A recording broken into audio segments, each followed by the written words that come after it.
Man, yeah. A skate, me carry a skate a while ago, dog. I went there. You see if I can catch him. See why carrier. But Clark, I see if he's good. I see if he's good. I skate, me hear my skate a while ago in a dog. Me hear my skate a while ago and me look, dog. Yo, the man lucky you fuck. He lucky you fuck. Yo, I want good driver this, brother. Welcome to Crime Time News and Entertainment with a Buzz. The video that you just saw at the start of this is from an incident that occurred on the toll booths from Angels to Linstead, apparently. Members of the Fully Duns Markex Association of Jamaica were doing their daily routine when they almost lost their life. So you're hearing play-by-play from some personnel that were properly perched up in the hill and seeing everything and giving intricate details. If you want to listen to the rest of this, I am going to put it at the end of this video. So the next thing that is popping in the news is based on a picture that has been circulating over social media for the last couple of days or so ago. Unless you've been living under a rock and not following the news in Jamaica, you would not have known that there was some sorts of big pie out in which CTOC, Special Operation of the JCF, trailed a bunch of persons in a convoy couple vehicle and they made a couple of arrests. A couple of persons also lost their life. One is battling for his life in the hospital. And then there were two others that were lucky to be alive. It is said that the person that you see in the picture, his name is Everton, more affectionately known on the street as Bagga. He was a lucky individual that did not lose his life, got pied up based on the picture that you can see a couple of times by CTOC and the JCF Special Operation. Now people, I don't know about you as a legal, law-abiding, tax-paying citizen of this nation. But when I see persons like this that are known criminals, repeat offender, I am kind of offended to know that your tax dollars is going towards these individuals. This individual will more than likely never see the street again. Well, then again, this is Jamaica. He could get a big lawyer like Peter Champagne, and the next thing you know, there is no sorts of case, no sorts of evidence to answer to. So me just say, keep hope alive. When I see pictures like this, and yes, people, he is being secured by the JCF, and hopefully don't escape like a lot of people escape from the penal institution or even some of these hospitals, me just say. I said to myself, why is it that some nurse, some doctor did not actually just pull the plug, as in disconnect the IV, disconnect the oxygen, disconnect his life and send him to the afterlife in which he belongs? Because at the end of the day, people like these should not be breathing the air. People like these should not be getting any sorts of sympathy. It is either the big yard, preferably the DEAD yard, for individuals like this. Point blank and period. So the next thing that is popping in the news, there's been a whole bunch of controversy about the last Reggae Sumfest that was held in Montego Bay, maybe about a weekend or so ago. And one of those artists, top artists that was visibly missing was Valiant. Now persons were asking because people actually paid their money to go see specific artists, so therefore they were disappointed. They wanted to know the answers. However, people, like you know about social media, it is not but controversy and drama and mix-up, propaganda and rumors. There were all sorts of rumors that there was some sorts of clash between Valiant's camp and TJ's camp. There was stuff about Valiant going with 100 people in his entourage and he was turned back, he got in his feelings. Scatter came out and said that there was some sorts of misunderstanding. He did not give specific information. So now people, Valiant, from the horse's mouth, he is explaining everything that, well, not everything. He is just brushing the surface, telling us what happened at Sumfest. So people, take a listen, take a look, and then I'll give my piece. Oh, no one know why I'm leave some fest. Yo, me and nobody in a catch up too. Me and nobody in a catch up at some fest. Nobody. Nothing like that, bro. Come on. Bro. For my fans, them I really know Valiant. For your fans, them I really know Valiant. Like, yo, bro. You see this, the nice with people, man, too. But, and it's not because I'm a large, some entourage and something. People, you see, when you're quality, you know where you work, people for respect that. That's all I have to say. It's when you know where you work, you see me? People for respect that. You see me? Now, people, like I said, he just basically touched over the surface because all of this live is leading up to one thing. The ulterior motive that they have is for him to go on this live and promote his friend Jeffrey's podcast, in which he's going to be interviewed very soon. So I'm going to show you the part in which Jeffrey coincidentally called him, and then there was some sorts of conversation. Take a listen, take a look, and then I'll give my piece. Yo, Jeffrey. But they up on my TikTok live when I show me. Why pre now? Nobody not here. What you say? What you say? So when I get my interview? Jay, everybody don't know we're a friend already. We not have to do an interview, bro. And you're there on speaker. I never say nay, but what for running the same way though? What you want interview? What you want interview? See the live, yeah? Everybody there on the live. What you want ask me, say? I'm all I see.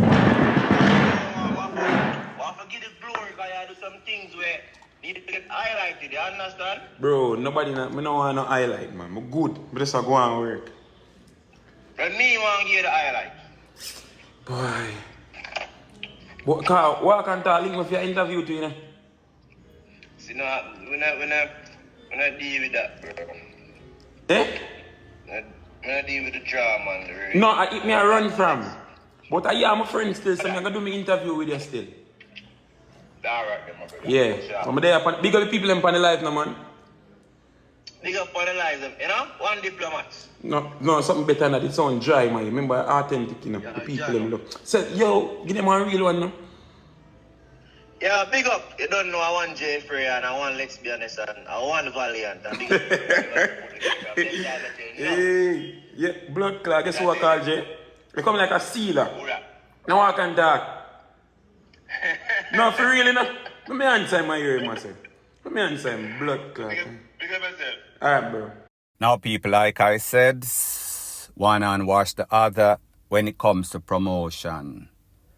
If you have an iota of sense, you would know that this is not coincidental. This is more than coincidental that Jeffrey calls while he's on the live. So therefore, we can come to the conclusion that this was staged, a plan, then planet. Because Jay knows that there's a whole bunch of controversy as it pertains to what really happened at the Sumfest. So therefore, what they're going to do is make persons go over to Jay's podcast and watch to hear the answer. You notice that Valiant vaguely touched on the subject. So therefore, them a boost up the show, and there is nothing wrong with that, like I said. Jeffrey promotes Valiant, Armani, and DJ Mac extensively.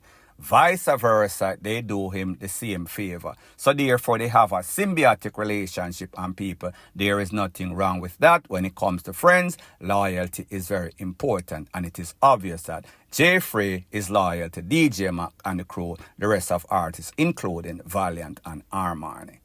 Point blank and period. So the next thing that is popping in the news is that we see that veteran artist known as Horace Andy did an interview with a prominent magazine, and in that interview he made it very clear that, listen, as a big man touring the place, I have 30 children with 17 different women. 20 of those girls, 10 of those boys. I take care of my children. I have always done it, and I will continue to do that. That is why when I go on tours, sometimes are 6 months, sometimes are 3 months, because the pit them are going to have stuff that they want, and him can't looking at them face and come home with him two long hand. So when we hear stuff like this, it is obvious that this man was touring extensively. He was spreading love literally right across the globe. He was sowing his wild oats. This man was literally piping up, shooting up the club. No sorts of condom, no sorts of contraceptive. It seems as if he was running a mini-stud farm. Well, not a mini-stud farm. It seems as if he was forming his own football and netball team. Well, he have more than enough players for the netball team. He only needs one more boy for the football team. He have 10 and you need 11. People, like me say, if you can afford it, it is not a problem. However, as a man myself, I don't know why you would want 30 picnic, even if you love picnic, that is too much. Don't know how much money you are making and how extensively you are touring and what type of money you are making. But I think that you might be spreading yourself too thin. And that is exactly what happened to Buju Banton, where he had to resort to some sorts of illegal stuff. Now, when I read this interview, I said to myself, well, him about 70-something, maybe about 80 right now. So his children might be in at the ages of 30, 40, even 50. People, the man said, his youngest child is now 4-year-old. So when we do the maths, him have him latest child when he was about, well, not him having the child, him pop up in at the club when he was about 60-something. Now people don't want to be a skeptic because you know so this man is one of those ancient kind of people. So therefore, maybe it is not like now when these girls are kind of skeezy and sleazy that you have to say, you know, say, I want some sorts of DNA test. Maybe this man, as soon as them tell him, say, them a breed, and because them know, say, him have money and he is a good provider, them a go just tell him and him just a go sign on the dotted line and say, yes, I'm my son. Not saying that none of them is any sorts of jacket because I am not that type of person, but me just a say, maybe you want to verify and validate, do your due diligence, vet the whole process, veteran artist. Some just say, Jamaica being the epicenter of bun and jackets, you have 30 plus.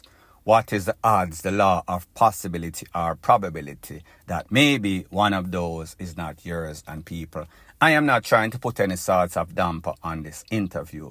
Me just say, the veteran artist need to vet the process properly, point blank and period. So the next thing that is popping in the news, people, sometimes I have to wonder if Foota Hype is mentally stable.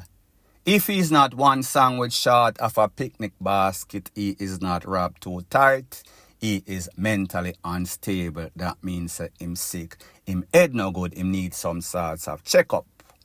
And this is not based on my interpretation of him. It is based on the stuff that he says, the stuff that he does, and the stuff that he believes in. And people, I am not here to question anybody's religion or what they believe. People can believe whatever the hell they want to believe in. So the latest controversial stuff that he did is based on some sorts of interview that he did with Yard Hype magazine, in which he said, I don't pray to God, I pray to DEAD people. Pretty much he is saying that he believes in the power of his ancestors. And you know your ancestors are persons that are before you. Now one of the big controversies as it pertains to Mavado and his crew, Chase Cross, Flex and Kibaki, in which Foota Hype is claiming that he promoted Mavado and he plays a very important role in Mavado being a very filthy rich man.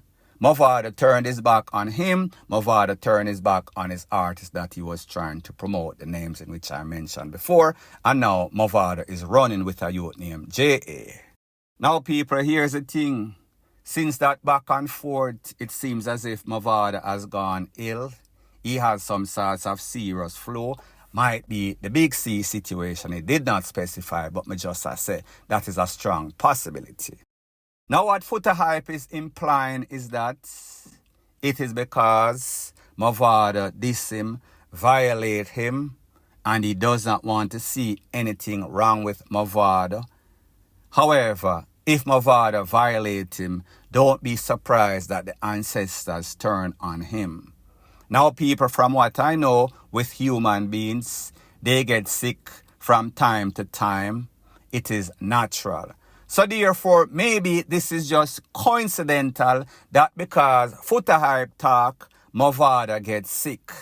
I am thinking to myself as a well-thinking person, maybe if he did not say anything, maybe if there was no sorts of controversy, more than likely Mavado would have still been sick. Me just I said, people, I am just showing you that these persons are master manipulators. They just think up everything in their deluded mind, and whatever happens that benefits their agenda, they are going to use it and claim, say, is because me said this, or this man diss me, or this, whatever the facts. People, like me say, at the end of the day, some things are coincidental. At the end of the day, Foota Hype has his platform and he can say whatever he has to say. That is his opinion. However, sometimes it sounds deluded. Sometimes it makes him sound desperate. Sometimes it makes it sound as if he is clutching at straw. I think what he needs to do is focus on himself, focus on his career as a selector. I think all this talking, all this yapping, all this capping is causing him money. So therefore, if he decided that he wants to be some sort of blogger, and the thing is that he is not the one that is monetizing most of the stuff or video that he puts out. It is other person. So I don't know where it is benefiting him. More I know that he is losing. It is detrimental to his selector career based on all the stuff that he is saying, because he is only creating more and more enemies as the days goes by. It is counterproductive. Point blank and period. So the next thing that is popping in the news, over the past 24 to 48 hours, there's been at least 2 double take-away yourself. One of them in Portmore, where it is said that a man was in his vehicle, a thick man, take-away himself with some sorts of tool. There was also a next incident that took place in a place called Waterworks that is in Westmoreland, in which the person that you see on the screen, it is said that he also took away himself via way of the tool. Now people, there is that picture and there's 2 other pictures in which this man was laying on his back in a pool of his own, BLOOD. You could clearly see that there was a tool, look like some sorts of Glock 9mm right beside his hand. His hand was right beside his head.